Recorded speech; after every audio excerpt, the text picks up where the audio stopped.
Hey, welcome to Things I Learned Last Night, the comedy podcast show where we're learning useless information. And so we this week talked about BlackBerry, the phones. You might not know, you might be young. But if you're old like us, do you remember the wonderful times of the 2000s when technology was just slowly crawling its way forward, and then after 2007 it just So fast, mind-numbingly fast. And now we're back to just slow increments of.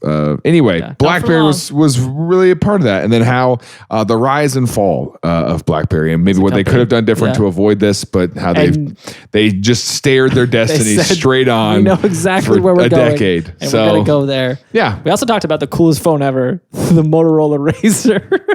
Yeah. The coolest thing ever. Shout out to our sponsor, Motorola Razr. Whatever, man. Let's get into the episode. Hey, man. Hey, man. Oh, I hate it when you do this. Don't do this to me. Okay. Hey, man. Have you watched the extended versions of The Office on Peacock? Yeah. How far into it are you?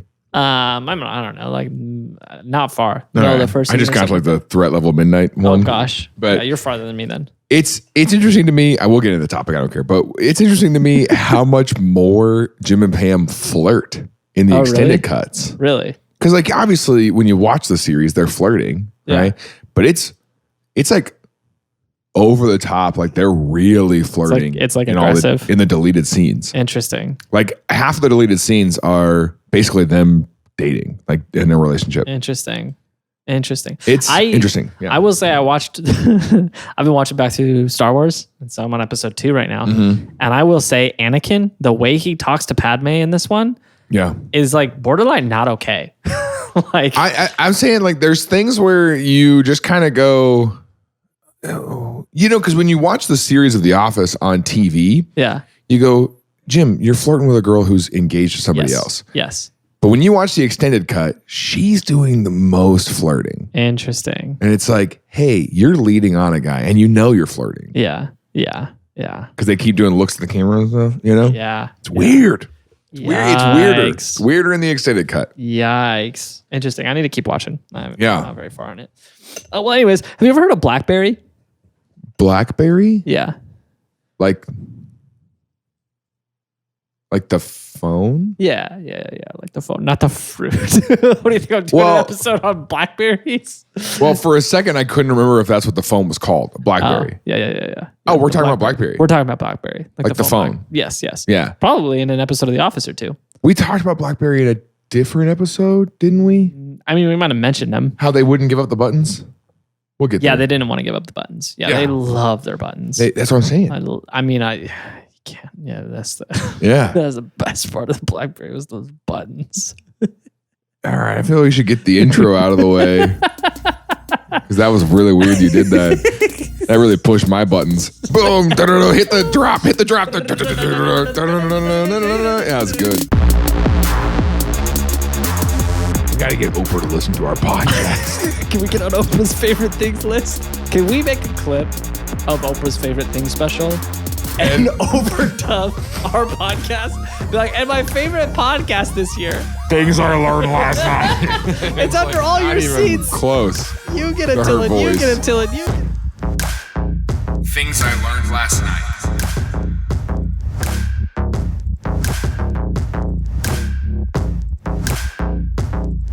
So BlackBerry, here's the thing. BlackBerry was started by a guy by the name of Mike Lazaridis.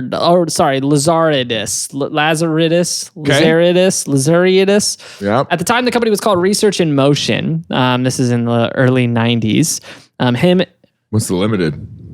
They just don't have a lot of product yet. Okay. No, it's short for LLC. I know. And then his friend Doug Freegan. This is Doug. All right, I'm gonna keep my mouth shut. How old is Doug in this picture? That's what I want to know. Because here's the thing about older people. That guy's 26. Yeah. You know what I'm saying? Yeah. And we look like this. Yeah. That's fair. But also, to be fair, Yeah, I see now. Yeah. So Doug and Mike were... I'm so sorry. Doug and Mike were your neighborhood nerds. They lived in Waterloo, Canada. Quiet little Waterloo, Canada. So they started this company. And the idea for the company was, hey, we are going to make technology stuff. Sure. But we don't know what the technology stuff is. We just know we like technology stuff. Yeah. And so they just start making stuff. They make some modems for a little bit. They sell some of those. Goes all right. What year is this? Early 90s. Okay. And so they're like decent. They're a business, but they're not like a business. You know what I'm saying? And they're like us. Yeah. Well, no, probably more of a business than us, honestly. They're going to they're doing stuff like this, like trade shows. Here's where the rest of that picture.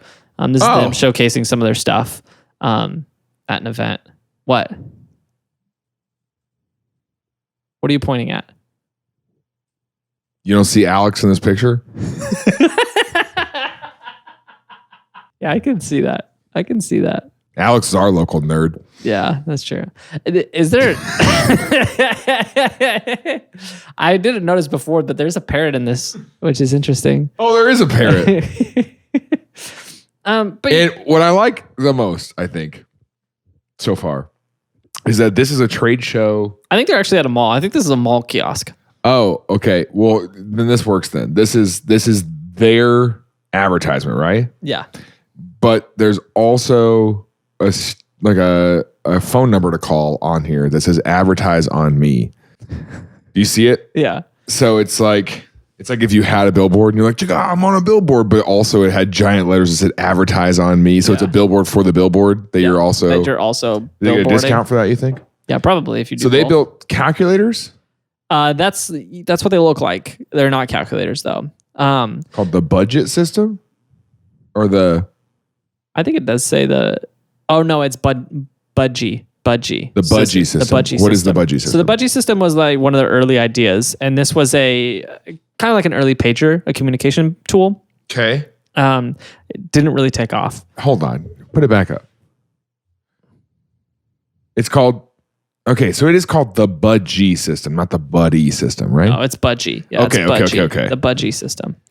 I thought it was buddy for a second, and you just went with it for budgie. No, it's budgie. It's budgie. I wasn't wrong. Typically I am, okay. But I wasn't wrong.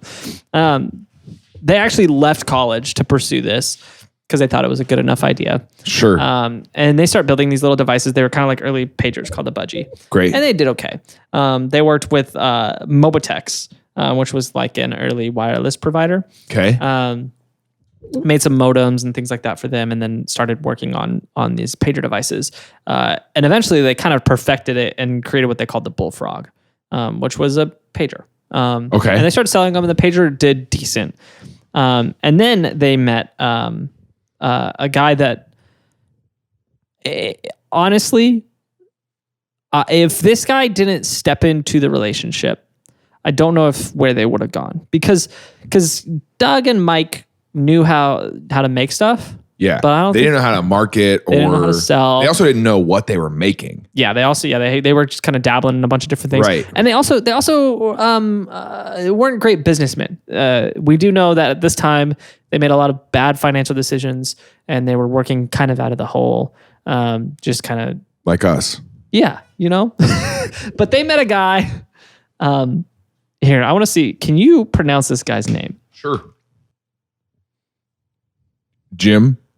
Yeah, good start. Good start. Nailed the first name. This is Balsillie. No, not even close. Balsillie. That's 100% correct. His name is Balsillie. James Balsillie. Jim Balsillie. And here's the thing. He is the... I hate you put it up here. And it's spelled Balsillie. It's exactly what you think it is. And you prompted me with, can you pronounce that? As if. I hate that I fell for that too. It's so annoying. And this is the sharkiest business guy ever. Look at him. Look at him. Oh, This is his profile picture. Oh, yeah. Jim Balsillie probably hates it when you call him Balsillie. Yeah. He comes in to be the businessman. Sure. And they actually him and Mike became co-CEOs was the deal that they struck. Oh. They met because Jim was working for a construction company. Okay. And he was like a VP at this construction company. And he was on his way out of that construction company and he was like, I want to go buy a company was his plan. And so he approached Research in Motion to purchase Research in Motion. And they were going through that deal and I think he started to learn that Mike was the point. Like Mike was the guy who was Mike was the product. Yes. And so he's like, I need this guy to still be in here. So he put together this deal where he and Mike would be co-CEOs. So he invested in it, became a member of the company. They became co-CEOs. And Mike was like, hey, I got this idea for a mobile email device, which was a unheard of technology. Like pagers existed. Right. And cell phones were a new technology. Bag phones and all that stuff. Yeah. Well, no, they had Nokias at this time. Like the bricks like were around. But it wasn't, I mean, you really just called people on it. Text messaging, I think, existed, but it was clunky and like expensive. Yeah. Because you paid per text. I remember the AT&T guy telling my mom that free texting would never be a thing. Yeah. Yeah. He's like, they just made too much money on it. They'll never do free texting. Yeah. And it was also like there was a lot of people in the industry wanted to make this possible and were like researching ways to make this possible. But there was a technological limitation with data. They anticipate the number at this time was they're like, we don't think we could have any more than 500,000 devices in circulation before it would like destroy the network because it would just be too much data moving. Sure. What they discovered, this Research in Motion, was instead of typically the way it works is your device is what's called the client. Okay. And then you have a server. And what happens is the client pings the server and says, hey, give me the data. And then the server delivers in a series of packets, the files. And that's how that works. What they said is instead of, they reversed the process. And so instead of a client constantly pinging the server and being like, hey, send me stuff, the server, which has more power than the client would and is operating separately, would then ping the client and say, hey, we got some data for you, and then send the data. And so by reversing that process, it cut back on how much data was used because otherwise the client's just constantly being like, you got anything for me? You got anything for me? You got anything for me? And so by reversing that, they were able to drastically increase the amount of devices that they could have in that network. And this blew everyone's mind. Everyone, like in the tech world, obviously the consumer didn't know about this, but the tech world was like, oh my gosh, like this is an actual possibility now. Yeah. Like we can actually do something like this. So they sell to Bell South. You might remember from our AT&T company. They got broken up in all these companies before they became AT&T again. And then AT&T was like, was like, we're a monopoly still. Yeah. But Bell South at the time was like, this is neat. And so they bought a bunch of these. And at the time, the company was calling them pocket links, which in my opinion, kind of cool. But they called like an advertising agency to say, hey, what's a better name for this? And they came up with... They were like, BlackBerry. And everyone was like, weird. Okay. No, they said, hey, you know what these keys look like? They look like the little bumps on a BlackBerry. That's like exactly what happened. They said, these look like little bumps on a BlackBerry. We should name it BlackBerry. For real? Yeah. Yeah. Oh, okay. They're like, it kind of feels like the bumps on a BlackBerry. It kind of looks like the bumps on a BlackBerry. And it's supposedly like really easy to say. BlackBerry. Like BlackBerry. It just kind of flows and it's like quick. Sure. Like the devices, it's quick access to your email. It's fast. BlackBerry. And it's like elegant. I don't know. Marketers are weird, man. Dude. And that guy, I guarantee the guy who came up with that, so much money for that. I gotta figure it. That's what I'm saying. I gotta figure out. I had a really good idea for Marriott, and I need to like the hotel chain. Yeah. And I need to get in touch with them because I really want to make money off of that idea. Yeah. Well, I'm not gonna share it. What if I share it? No, don't. Don't. They listen to this. Cut it. The hotel chain is sitting there like, what are they got any good ideas for us? Okay, fine. So they So they take this thing to market. And it like has like kind of a quiet start, but then it was Thanksgiving 2000. I don't know if you remember the early 2000s super well. I do. Do you remember Thanksgiving Day in the early 2000s super well? Well, there's multiple Thanksgiving days you just referenced. What year are we talking about? Well, I mean, any Thanksgiving Day in the early 2000s. There was something very significant that happened every Thanksgiving Day in the early 2000s. That was like a tastemaker's moment for early 2000s culture. Yeah. That was the People's Choice Awards. Kids' Choice Awards. Nope. The Macy's Day Parade. That was a tastemaker's moment, not the Macy's Day Parade. That did happen, but that's not what I'm referencing here. Wait, I got it. Okay. Oprah's giveaway episode. Yeah, actually, Yes. It wasn't her giveaway. Well, she did do her Christmas. Yeah, she did do giveaways. It was Oprah's favorite things. Yes, she gave them all away. She did give them all away. I can't believe Jaron Myers just pulled that out of his 2002 brain. Look at that. I'm honestly so impressed you remembered that because I would not have. No, she gave away the car, the Ford Focus. She did. That was like the biggest, still is the biggest giveaway. Yeah, it is. Right? You hear Mr. Beast is about to pass that? I'm sure, yeah. Yeah, he just got a deal with Amazon Prime, I think. He's doing a game show. To give all of his contestants an Amazon Prime membership. Crazy. No, it's an Amazon Prime game show that he's doing, and it's supposed to be the largest like game show prize of all time. Cool. That's what it's supposed to be. I straight up don't care about Amazon after they lied to us and did all that stuff. So. Okay. Cool, good for them. I have this theory. I love Google more. I love Google. I do love Google too. I love Google. Google. I actually think Amazon's gonna die.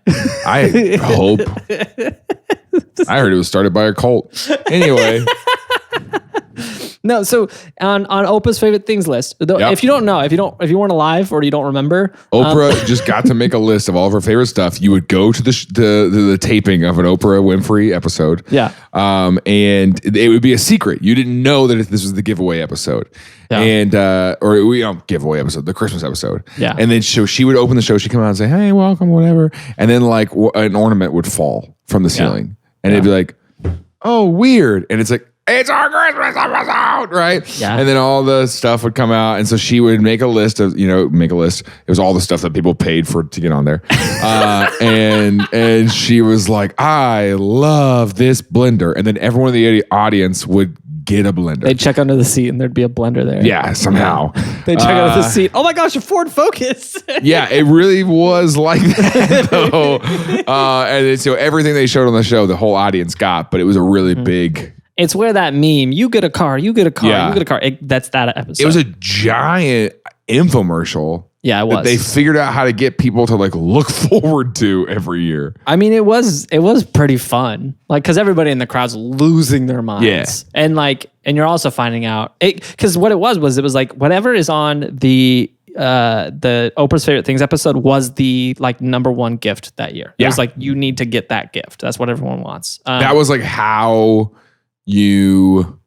that was like when you see a TikTok viral video that's just like, oh my gosh, my Stanley Cup is great. And then all of a sudden every person's got a Stanley Cup. Yeah. Because you're supposed to have it or whatever. It was the equivalent.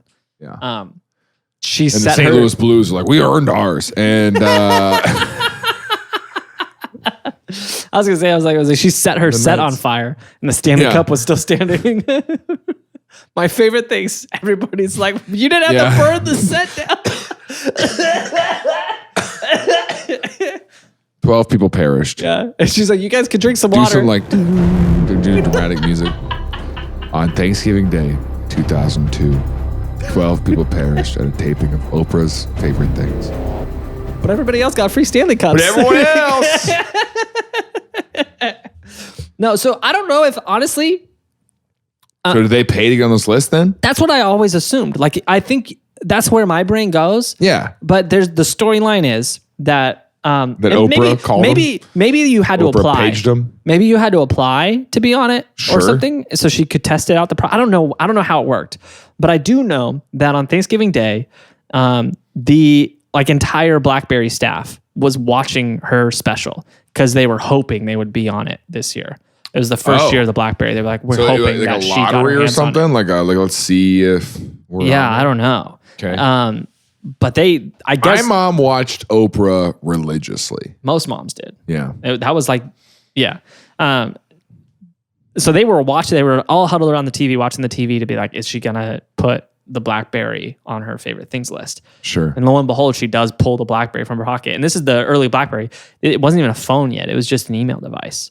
And so she's like, I take this with me everywhere. This is not just my favorite.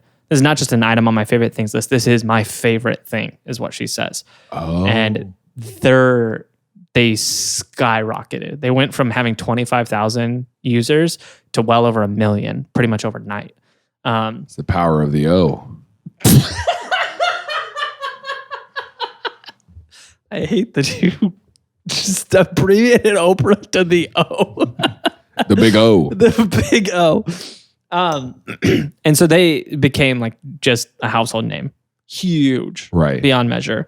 We got to get Oprah to listen to our podcast. Can we get on Oprah's favorite things list? Can we make a clip of Oprah's favorite things special and overdub our podcast? Be like, and my favorite podcast this year. Things I learned last night. It's under like all your seats. Close. You get a TILLN. You get a TILLN. You get a TILLN. I guess we could probably find a voice actor who could do an Oprah. We could probably impression. do like an AI Oprah. Oh.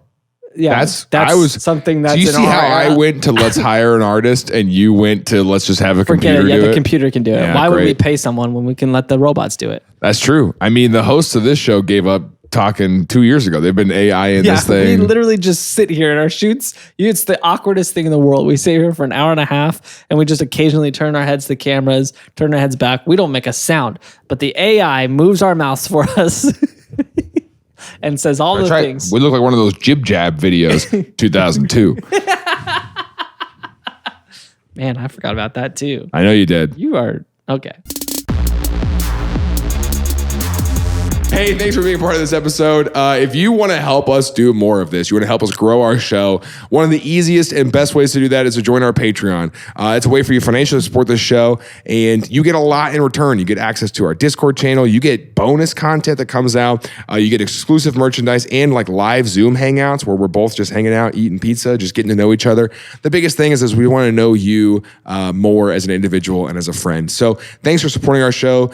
If you don't support us financially, we're not pressed about it. We're not like mad, but I'll find you. So text TILLN to 66866 to keep yourself from being found. All right, because if you don't, I will hunt you down.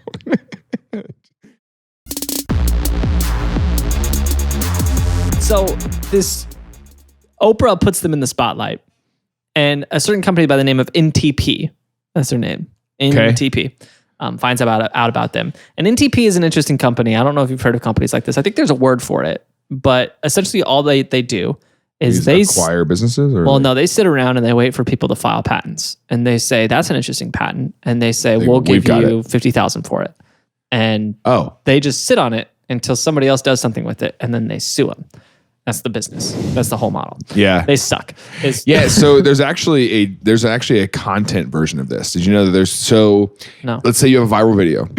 Yeah. And I get these messages all the time because I have a lot of viral videos. Yeah. Like even like the cat one, for example. Yeah. You'll have a person reach out through DMs. Yeah. And they'll say, hey, we really love your video. We want to license it. We want to help you get it on Ridiculousness and on MTV and on the late night shows. We want to help you get this video out, right? Yeah. It's already out. It's on social millions media. Of views. Right. But they're like, we want to, so they can use it on TV and you can get paid. Yeah. Right. So then you fill out the form, and I've entertained it just to read the form they give you, and they own the rights to the video. Yeah. And so then they go license it. They pay you a percentage, sure, but they're getting obviously the bigger percentage. Yeah. But then if you use it in YouTube or anything else, or you repost it, now they'll take the earnings that you make from Facebook. Yeah. Yeah. And they're the owners. Because they're the owners they're the copyright owners of that video now. Yeah. Yeah. And sketchy, man. It's brutal. Same concept. They just go around buying patents and banking on the fact that it's kind of what the guy did to Taylor Swift, the record label that owned all of her stuff. Is why she re-recorded her songs. And so they say, okay, we're banking on that fact that someone else is going to have this idea, and we're just going to sue them once they do it. can't take you seriously when you look at me in the eyes after you do that. Like you just stare me. Okay. So this company calls them and is like, hey, you're infringing on our patent. And they were like, what? How do you, excuse me? And so they go into this litigation. They go to court. And Research in Motion, the owners of BlackBerry, in their case are trying to say, okay, no, we had this concept first. What NTP has a patent for is just a mobile email device, and it's very broad. That's too broad. Yeah, yeah, but it's broad enough that it's like they kind of got it, and so they go through this long litigation process, and at the point when the lawsuit first comes through, the company has like 1 million users, and so it's like it's a big company. Yeah. But I don't know if I would say it's like a massive company yet. The suit comes through. By the time that it closes a year later, they have 2.5 million users. Okay. For the phone, and so they lose the case, and the company Research in Motion is like, oh, this is ridiculous. We're going to appeal, especially now because since this closed, they're going to take a percentage of our profits. Our profits are way higher now. Right. And so they go for the appeal. They go through the appeal process, and it takes 2 years. By the end of that, they now have 8 million users. And so the company's like blowing up. They're going through the appeal process, and it becomes pretty evident that they're going to lose this appeal again. And so they settle outside of court with this NTP company who didn't do anything. Sucks. Like just bought the patent off someone. They settled for $612 million for infringing on that patent. Should we suck? Should we just be bad people? It's insane to me that these people did nothing. They did nothing. Should we be bad people? It drives me insane. And all they did was just like... Well, it's the same thing like when these meme pages are like, they'll share my content without even asking. Oh yeah, all the time. And that's why anytime I see a Barstool video or the F Jerry or whatever, block those accounts, scroll past them because they're doing is they're reaching out and they're like, we want to put this in front of our 18 million followers. Yeah. All right. They get paid for all those videos. They make money off of your video, off of your content. Don't let them do that. Yeah. It's not worth the exposure. Yeah. Because at the end of the day, no one follows through. Yeah. No one looks at a Barstool video and says, I'm going to go follow the account. Yep. That did this. They're just like, oh, that's funny. There's only certain pieces of my content that I would allow that. At this point, I would let the Chick-fil-A video do it. Yeah. And I would let the Alexa sketch go because those are very prominently my face or things that I could... Pieces of content, like the cat video I would not do because I'm not in it. But if it's like, if I'm talking to the camera and I can get more views on this, there is a level of I'm trying to sell tickets and my face is important. And ultimately on those videos, especially like it's gone through probably the life cycle that it's going to go through for you. Yeah. And so it's like if they want to take it at this point. Well, I don't know. Every time I repost it, it goes viral again. So I'll take it. Yeah, that's true. If you do that though, for like a Barstool, you can still repost it. Now I'm going to reach out and be like, hey, I posted this video 7 years ago. You guys want it? That's fair. That's fair. Anyway, where were we? We're talking about BlackBerry, remember? That's right. We just took a break. We took a little recess, little short recess. I'll put my jacket back on. Yeah, take that off. No, we took a little recess to go look at the eclipse. We saw it. Hey, you saw it. That reminds me. I saw a flash of light. Jared sees nothing now. Because I'll tell you what, the government's not going to tell me what I can and cannot look at. Yeah. They were like, don't look at it. I can't look at this. And I was like, so you're going to stop me? And it turns out they weren't going to stop me, but the sun sure did. Have you heard of that Concord thing? The grape jelly? Close. No, it was like the 70s or 80s or something. There was a group of scientists that were like, hey, how cool would it be if we saw this eclipse for like longer than everybody else does? And so what they did is they took one of those Concorde jets. And I was just thinking yesterday what the eclipse would look like from a plane. From a plane? Yeah, probably nuts. Yeah. And so were they. And so what they did is they put windows on the ceiling and they put a bunch of scientific devices in to like measure stuff from the ceiling. Yeah. And they took a Concorde jet and it was over Africa. and they flew and they hit one point of it, and then they cruised with it like for, I think it was 81 minutes. They cruised with the path of the eclipse, and because the Concorde is so stinking fast, it was able to keep up with it. Okay. And so it was the longest experienced eclipse by anyone was this travel or this flight. It was 81 minutes. But it was insane because...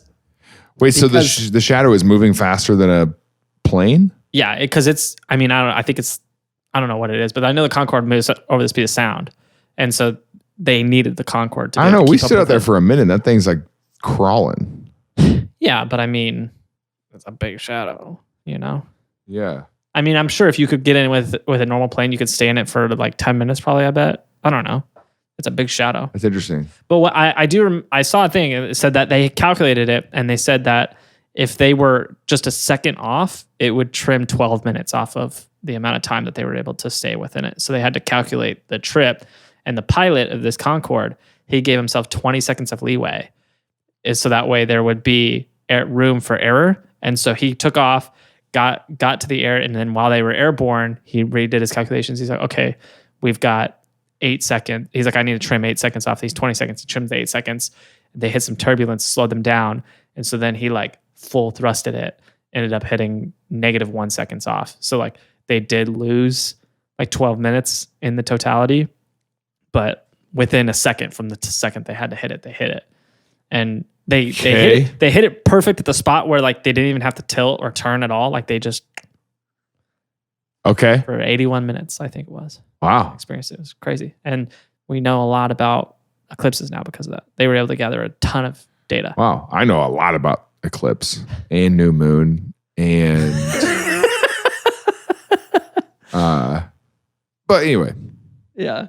Can you name another one? Name another one. Team Edward the whole time. Name another one. Just name a single other one. Twilight. Yeah, well, okay, that doesn't count. That didn't count? That doesn't count, That does not count, because that's the name.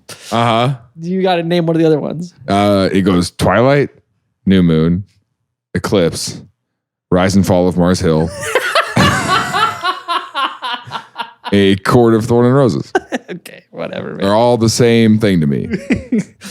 Okay, so NTP gets the settlement, a lot of money. Which is crazy. Yeah, it's so frustrating on so many levels. But BlackBerry was at a level where like it almost, I don't want to say it didn't matter. It mattered, but it didn't matter, if that makes sense. You know what I mean? Should they have just settled with the 2 million subscribers before? Yeah, they probably would have had a lower settlement if they would have took it with the appeal, but there's no way to know how big they were going to become. That's true. And it's interesting, the BlackBerry, they called it the Crackberry. Because it was addicting? Do you remember that? Do you remember the Crackberry? No. Yeah, that was like a common thing. It was the first smartphone, because over time they added in all the features you would have with phone. It had an email, it had a web browser, and it was the first smartphone. The early web browser websites were crazy to look at. Yeah, they looked bad. Well, yeah, they were just text-based. Yeah. Crazy. Crazy that we had full different versions of websites. Yeah, you had the M dot or /mobile. That's what you had to do. Yeah, that was absurd. Crazy. So much extra work. Yeah. But the code just didn't exist to make it respond. Anyways, also there was nothing to respond to. The screen wasn't there yet. Yeah. But they so this became a huge movement. They kind of created the smartphone sector. Right. A bunch of other companies started trying to get to a similar device to what they had. Sure. But no one was even close. And so they got to 8 million worldwide users. In what year? 2007. March 3rd, 2007 is when they're at 8 million. Yeah. Something we all know. Yeah. There was an important moment in 2007 when Steve Jobs unveiled the iPhone. Yes. And he did we talked about it a lot. Yeah. The phone, wallet, keys. All the things you forget. What was it? A phone, an iPod, a web browser? Yeah. Phone, a music player, a web browser. Phone. A music player, a web browser. Are you getting it? For all one device. Standing ovation. People sacrificing goats across the conference room. Crazy, dude. I got this goat from Best Friends. I got this goat from Best Buy. Robot. Why do you think they buy? Buy is buy. That's a vegan sacrifice right there. What? Because you don't go kill an animal. You got to kill a robot animal. Oh, yeah, right. So the spirits can't tell. They don't know what a robot is.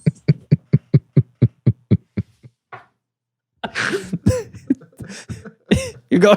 You Please, find a weird door. Let's not expand you find a weird door in the city. Oh my gosh! It's got a little icon on the ground. You go in. Yeah. You go down the stairs. Well, you ride the slide. You ride the slide down. You get in there, and there's like a stained glass window on the door, so you can kind of peer through the white stained glass and see in it. Yeah. And there's all these people in these robes, and they're humming. They're humming, and in the middle there's this big pedestal, and you see that there's the pedestal, and there's a guy marching towards it with a torch. And on the pedestal, you look closely, and you're like, is that?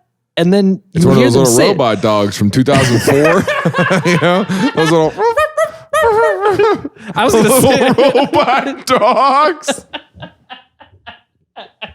That's a different direction than I was going. It's one of those little, what were those weird looking Furbies? Furbies. Yeah. It's a Furby. Yeah. It's you smash it and the spirits are like, this appeases us. Yeah, we're so happy. We love Thank Furbies. you for these animals. Thank you for the Furbies. Oh, man. I was going to say a Roomba. Oh. It's just a Roomba bumping up against the edge of the thing. They burn it. Hitch pot. Stupid. So the iPhone comes out, and the big thing about the iPhone, and what Steve Jobs, his like main motivation for it, and he even talked about it in that press conference, the part of the press conference that was less no buttons. Yeah, as he said, you look at the BlackBerry, half of this device is taken up by buttons. Yep. And when you're not using the buttons, they're still there. They're still taking up half the device. And so the whole thing too is if you put it in your pocket, you're clicking buttons. Yeah, you're clicking buttons and all that thing. And so he wanted to find a way where you could get rid of the buttons, have more screen real estate, which meant you could have more device to enjoy what you're actually trying to look at. People forget how often pocket dialing was happening. Yeah, it was a very common thing. Yeah. Yeah. And it was very, so this was like people lost their minds. And like people's lives were getting upended by pocket dials, man. 'Cause you would pocket dial someone and then you'd be talking bad about that person. Yeah. And they would, they'd get a voicemail. Yeah. Of you being like, can you believe? Because it was always the same person. Always the same person. That you were talking about. Because you only had a couple people in your contact list. Yeah. So you only talked about a couple people behind their back anyways. Yeah. What a lot of people thought is that this was, I guess in retrospect, a lot of people think that this was the moment that BlackBerry just ended. Like this killed them. Yeah. And iPhone. Not necessarily true. Yeah. iPhone did kind of sign their death warrant, but it took some time. Yeah. Because over the next couple of years, BlackBerry continued to grow until 2012. BlackBerry in 2012 was up to 80 million worldwide users. Okay. And so they were 8 million in 2007. So they still like rapidly were expanding. The thing is, the majority of that growth was outside the US. Right. And so there was, the BlackBerry outpaced the iPhone in a lot of other countries. Because the iPhone was significantly more expensive. Right. And so it was a similar experience. But as soon as this becomes an affordable product. Yeah. Then they started to decline. Right. The BlackBerry also, Research in Motion, by this time they had rebranded to just BlackBerry was the name of the company by this point. Okay. They started trying to create a device that was the full touchscreen phone. But one thing that they thought was like the main selling point of their phone was the feedback you get from the buttons of the feeling. Yeah. And so they tried to create a phone where it had actual physical buttons under the screen that when you weren't using it, it would just display the screen. But when you were using it, it would display the buttons and you could actually get that button feedback. And it did not work well. It worked really poorly. And so... Which phone did you have?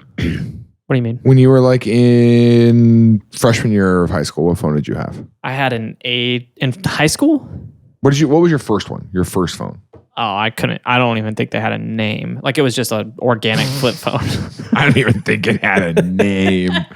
It was like an off-brand flip phone. Oh, for real? Yeah. What did you have? I had a Samsung slider phone. Yeah, I had a Sidekick. It was just a T-Mobile Sidekick. I don't think it was an actual brand. You type sideways? No, you hit it and it spun around. Oh, I had the mine Sidekick slid up once. and I had buttons and it could slide down. Yeah. And then I upgraded to a Palm. I had a Palm. I don't remember when I was Palm. it was basically a BlackBerry. Interesting. Yeah, I had a few like off-brand flip phones. I had a few off-brand slider phones. Yep. The T-Mobile.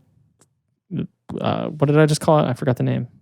Sidekick was the only one that was like a big name brand one. I had a Razor knockoff. Yeah, I had a Razor back half of high school. Yeah. I didn't get an iPhone until my junior year. Yeah, I didn't get an iPhone until college. I got an HTC. Maybe even in my senior year. I got an iPhone, I think. Really? I got an HTC, I think, in senior year of high school. Samsung. Like an HTC Windows phone. Slider phone, 2007. And then in college, I think sophomore year of college, I got my first iPhone. Here we go. So I was kind of late to the iPhone game. I think iPhone 5 was my first iPhone. I don't like that it says vintage slider cell phone. That's what I had. It was white though. Honestly, those were fun. Like the sliding effect and the flip effect. Yeah. I used to love to just flip my flip phone and let it open up in the air and then catch it, and that's how you answer. There it is. I had this with the orange highlights on it and everything, but it was white. I do remember that one. Yep. I remember that one. Yeah. Yours. I was thinking you were saying this, like the sideways keyboard. Oh, the Envy? Yeah. Yeah, I had one similar to that, but it wasn't the Envy. Oh man. My parents like refused to buy name brand stuff. It was kind of crazy that I got a Sidekick. This is just taking me back. Do you remember let's see, hold on. T-Mobile. Because the only way my dad bought a phone was if, literally, I'm not even kidding. The only way my dad got a new phone is he would call T-Mobile and he would say, I'm canceling my service. And then they would send free phones for everyone. That was the only way we ever got phones. So we only got like off-brand stuff from that because it was the stuff they were willing to give away. Chocolate. Oh, the chocolate. Was a huge deal because it has a music player. Music, yeah. That one is sick. That was like 2006, 2007. Yeah. Where you could have, because I had an iPod Nano. Yeah. Yep. Jeez, man. Yeah. This is interesting. And my iPod didn't have a screen. You had the shuffle? Yeah. Yeah, the shuffle was weird, man. Ironically, so when Apple was developing the iPhone originally, one of the prototypes that they got, because they were having a hard time getting the touchscreen thing to work perfect, right? But they knew they needed to get a phone to get, well, I shouldn't say they knew. They wanted to get a phone to get into the market. Yeah. So one of their mock-ups was very similar to the iPod where it had the rotary wheel thing. Yeah. But that was the only user interface. And so you actually used it like a rotary phone to dial numbers. So you would spin it around. Oh, how would you text on it? Spin it around. I don't know how you would text on it. Yeah, that's insane. I think you could. That's interesting to rotary though. Yeah, I think you could, if I remember right. There was a way to type, like, because you could search. And I remember like it would go across the keyboard. And then you select. You couldn't text like that. Yeah, that would be insane. That would be really insane. Yeah, that's what's crazy. We have some Gen Z listeners and watchers who all hail the watcher, who have no idea what T9 texting is. Yeah.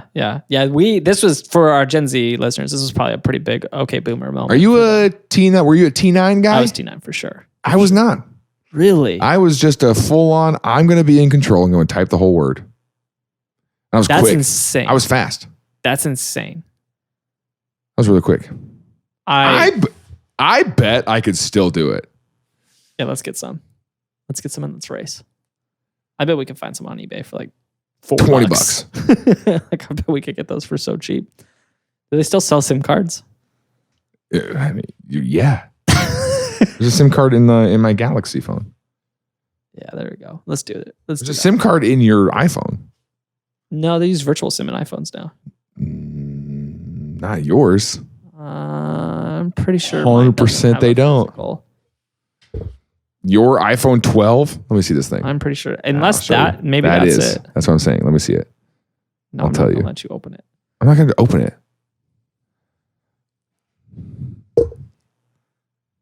Yeah, that's it. That's where your SIM card is. The new ones all have virtual SIMs though. Yeah, but you don't have a new one. Okay, whatever, bro. Because let's say it together. You're Prudent. poor.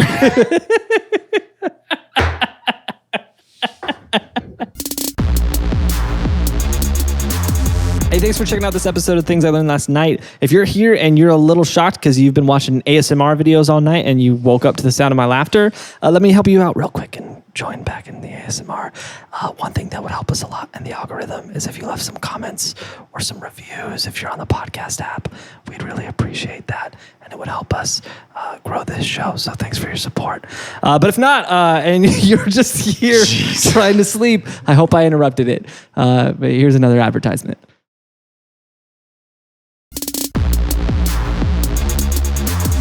Jeez. Okay, enough of this reminiscing. So they Enough. So in December 1st, 2012, they had 80 million users worldwide.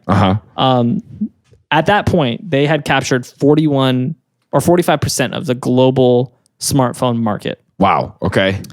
Over the next 10 years, they just slowly declined and just. Which year did they release it as a phone instead of just an email thing? 2003, I think. Yeah, 2003. Okay. And so, yeah. They remember in 2007, it was like the business phone. Like if you were a business person. That was how it was always marketed originally, right. Especially like when it was just an email. This is the phone for professionals. Yeah, because before it was even a phone, when it was just an email device, email was still not something everybody did. Yeah. Yeah, it wasn't a public. It was either you use this for work or you use this to get scammed out of all your money. Yeah, pretty much. But over time, like email became a more popular thing, so they started marketing it to everyone. Right. They added the phone feature and but it still was very popular with business because a lot of businesses, the BlackBerry became a status symbol, and it also was something that the company would buy in bulk for all their employees. Sure. So that way they could keep in touch with you at all times. Right. Because before, a lot of people don't realize this, there was a time when you would clock out and you were gone. Yeah. There was no way for them to... And yeah, this changed that. This made it possible for them to get a hold of you at all times. Sweet time. What was interesting about how they got the deal, they got the deals with a lot of the like Verizon and Bell South and all these companies because they were like, your people are going to be able, your customers are going to be able to be more connected. They're doing email, they're doing phone calls, they're doing text messages. There's a lot more moving through. So you're selling more minutes, you're selling more text messages. Yeah. Well, they got the deal done off that sale, like that selling point, and then they launched BlackBerry Messenger, BBM is what they called it. Oh. And it was basically Facebook Messenger. Away the text, yeah. Yeah. And so then, but you had to pay the service to BlackBerry. So BlackBerry got paid for all your texts, and it was more reliable than the text messaging was. And so everybody would use BlackBerry. But it would only go to other BlackBerries. Yeah, you could only communicate with other people with BlackBerries. But it was kind of a status. iMessage. Yeah, it was a status thing. Well, here's what's interesting was the BlackBerry, the audacity of BlackBerry. In the late 2000s, when Facebook launched Messenger and Instagram had DMs and all these other companies had like a messaging feature, BlackBerry tried suing all these companies to be like, you're stealing our idea. Which is just like, it's just a messenger. What do you mean like you're stealing our idea? Yeah. So they tried to act like it was proprietary, what they were doing, and they were suing all these other companies. Well, they just tried what NTP did to them. I mean, I guess that's fair. I mean, to be fair, they did get in suits with just about every company you can think of. Sure. Which is kind of just a corporate thing to do. Like you have a legal department that just goes around being like, can we make money off a lawsuit? Should we sue today? Yeah, kind of, honestly. That's the corporate world. But anyways, the peak of, in 2012, they hit their peak, 45% of the global market. Today, it's 0%. Technically, it's like 0.00001. Like there's people who have them, but it's effectively 0% of the global market is what they have in use. And they shifted their focus from selling phones and consumer products to cybersecurity. So they're like still a company, and they're still a pretty successful company doing cybersecurity products. And so they're selling software to businesses for cybersecurity. And they have the phone division. They still sell the phones. I don't think they're making any new phones anymore. I think they made the last one in 2018, but they technically still do sell them and service them. Motorola's trying to make their comeback. Yeah, I saw they made the Razr 2 or whatever. Why? I mean, the Razr was sick. Honestly, and I say this with full conviction, I don't know if there has been a thing in my life that has been cooler than the Motorola Razr. Like, cooler. Like, just That was so freaking sick. Yeah, you guys hear the pour, right? The Motorola Razr. Where I was like, Tim's got an iPhone 12. Because, some people have some rich people have like private planes. And some people own islands. And some people own boats. Some middle class people have a payment on a boat. They don't own it yet. Yeah. The bank does. But Tim is on here unashamedly saying the coolest thing I've ever had. I didn't say I've ever had. I said I've ever seen. I didn't have one. Oh, seen. It's just the coolest thing that's ever existed in my lifetime. In my lifetime, we've the coolest gone thing that's to existed. space. There are stealth bombers exist. Yeah, but stealth bombers are war. Space is nerds. The Motorola Razr, you pull a Motorola Razr out in math class and send a text message on that Motorola Razr. Holy crap. That's a cool guy. That guy is so cool. And that Motorola Razr, it has one vowel. The other vowel they just got rid of. So they, nowadays they're still in business, whatever. Here's the deal. This whole topic I brought up because of this guy. Can you pronounce his name? Balsillie. Yeah. So this guy, Balsillie, a couple important things about Balsillie. So he's the businessman, the big bad business boy of the company. And he came in. What are you looking at me like that for? I'm looking at you like that. I'm looking at our audience like that. Or I go, you guys heard him say that. Thing, right? Big bad business boy. That's what the BBB stands for. You know the Better Business Bureau? BBB? Big bad business boy. That's what it stands for. Okay, let's try it again, buddy. Let's try it again. Better Business Bureau. You're saying BBB. No. Stop. BBB. Big bad business boy. The second B is the third B. No, the second B is two B's. The second B is two B's, okay? That's why it's second. It counts for two. It's a big bad business boy.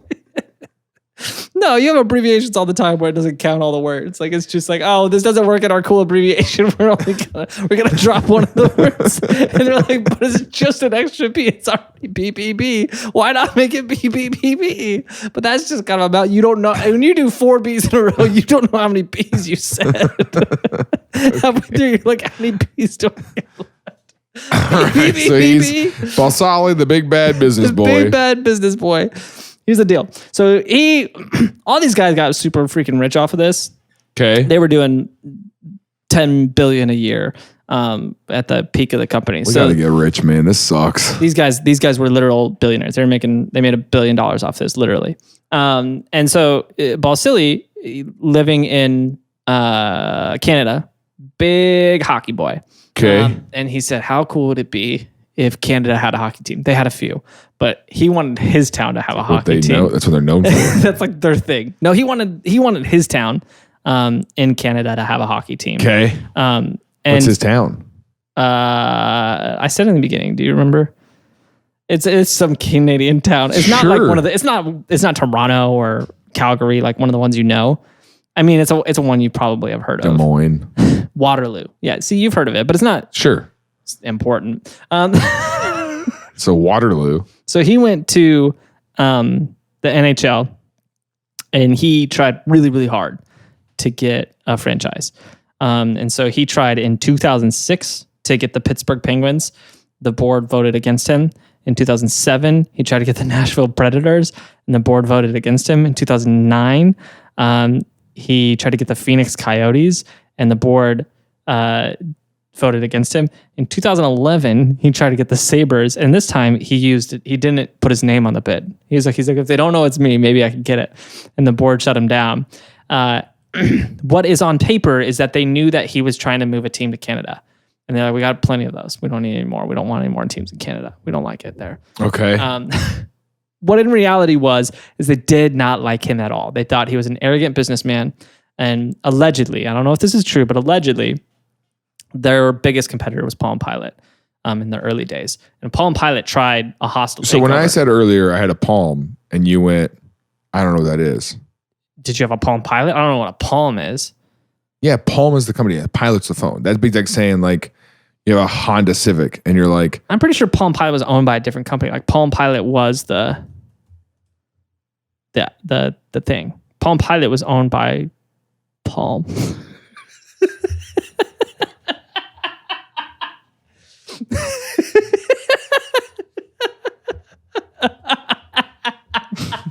I love this little life so much. That's so annoying.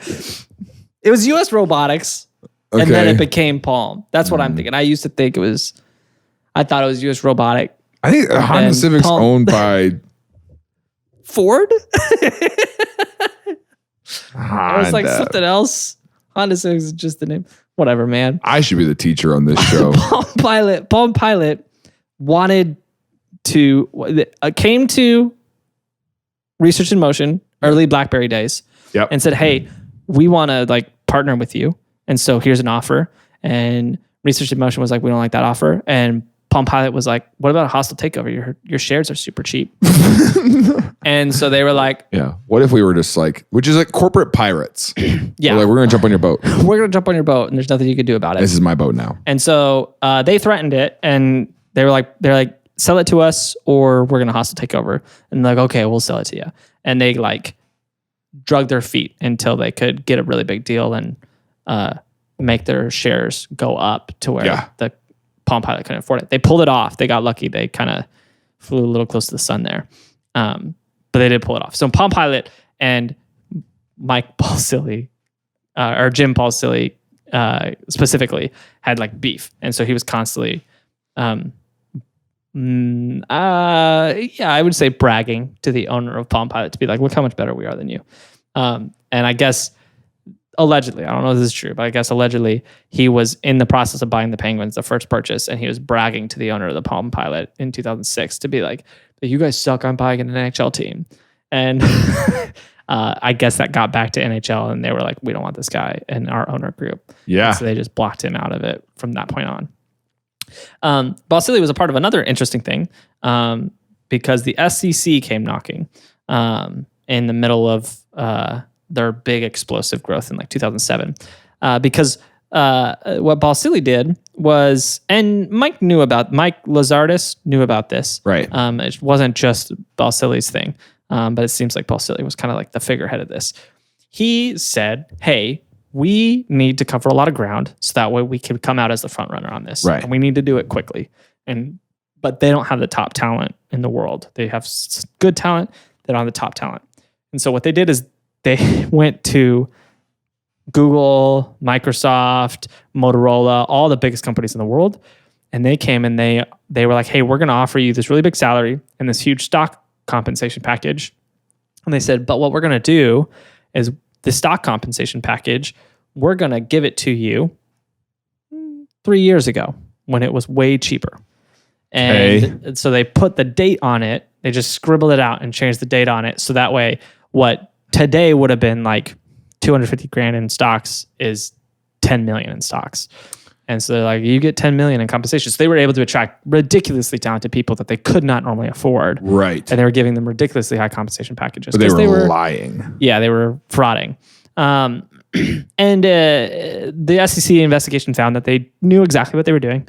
And even a lot of the employees asked them. They were like, "Is this even legal? Like, are you allowed to do this?" And they were like, "We'll pay the fines."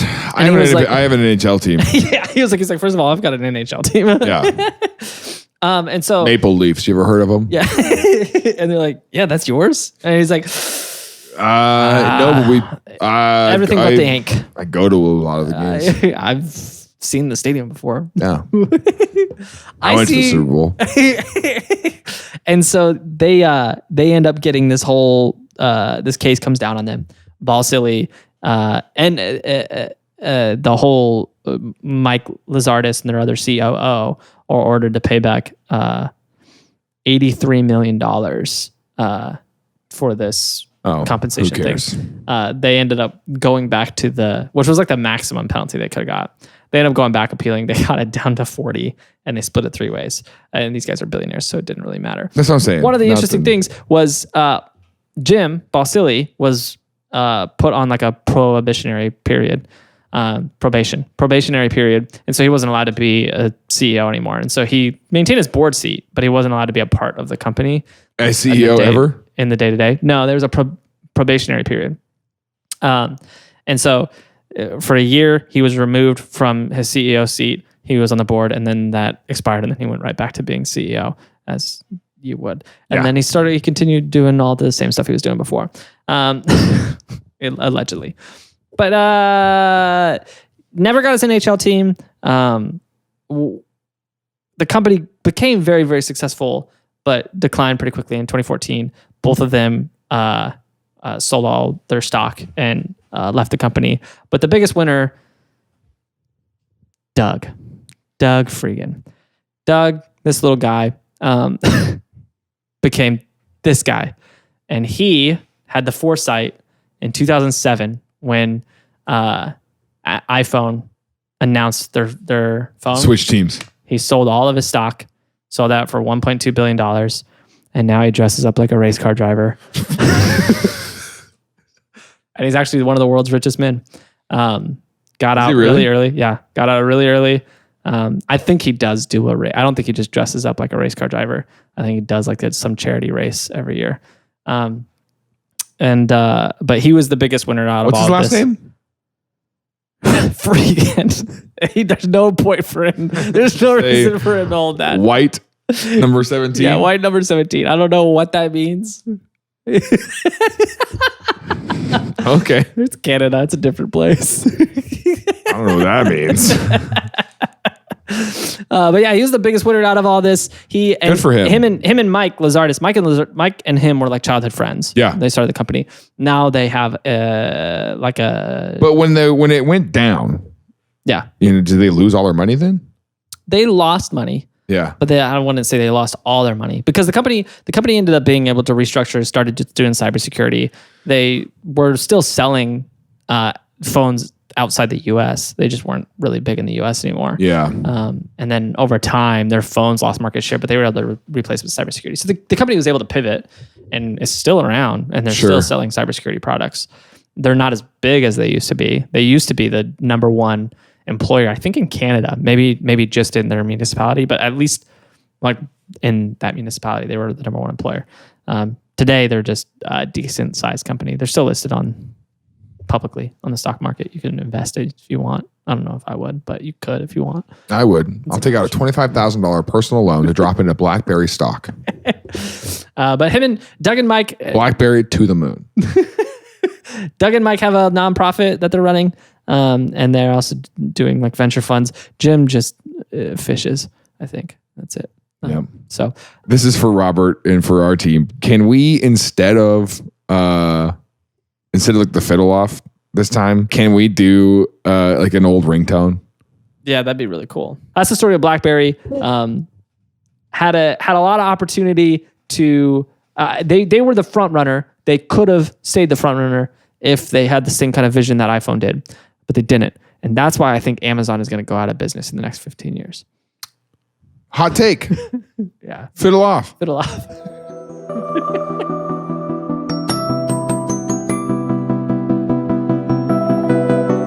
Thanks for checking out this episode. If you liked this one, you should check out AT&T. We look at a time in the past when they were just a monopoly, a straight up monopoly. They got broken up by the US government. They said, what you're doing is wrong. So they broke them up in a bunch of different pieces. And then over the years, AT&T said, we don't care about the law. And they just bought them all back up and became a monopoly again. Really, really cool. Great episode, a lot of history. And also it's about phones and stuff. So if you like this one, maybe you'd like that one too. But hey, if you like the show, the best way to support us is by becoming a patron. But if you don't want to become a patron, a really good way that you can support us is by checking us out on social. You can follow us on social. In literally every platform, we're just at TILLN Podcast. Great place to support the show and keep up with our content, watch some funny videos, see some funny pictures. Great thing to do. But we're just glad that you're here, and we'll see you next week on Things I Learned Last Night.